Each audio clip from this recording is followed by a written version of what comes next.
Um, Jordan Maxwell worked it out like this, and he's correct with the way that he said it. When the ship pulls in, it pulls into the dock. When your mother was pregnant, she went to the dock. When the ship comes in, it gets a certificate of birth. When you were born, you got a birth certificate.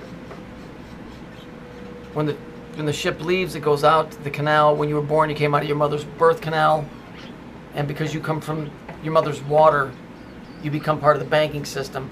The reason that the water is the banking system is because it circumnavigates the globe, and all trade in the old Phoenician days was done via ships. So that's your maritime admiralty law.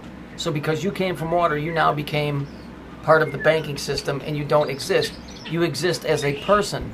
That's why when the police go to arrest somebody, they say, do you have anything on your person?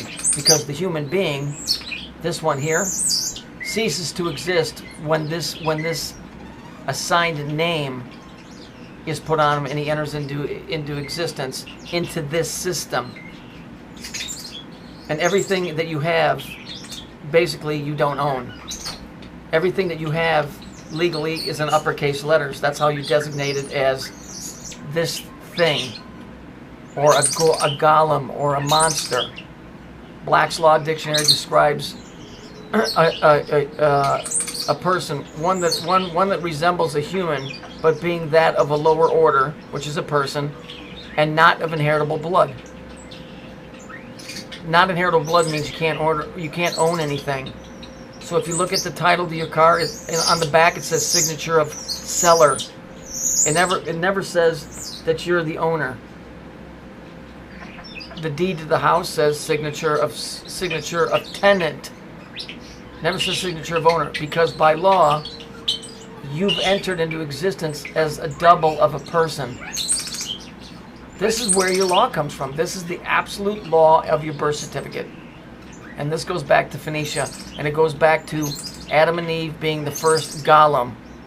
Those coming from being made from the dirt, those being where the catchphrase, your name is mud, comes from.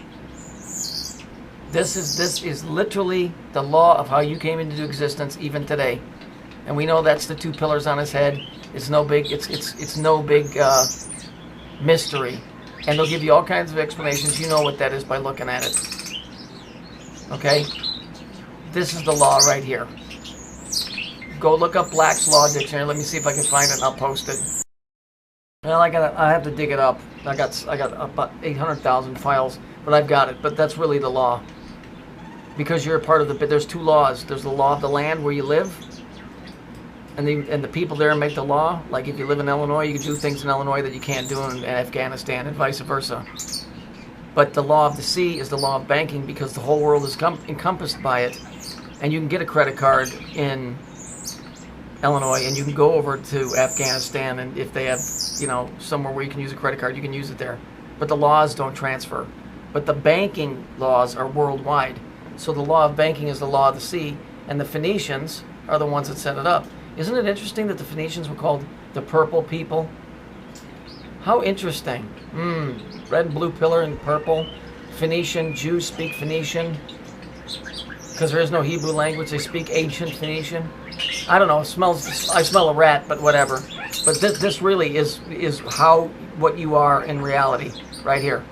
By law, the law book says, it says sea monster.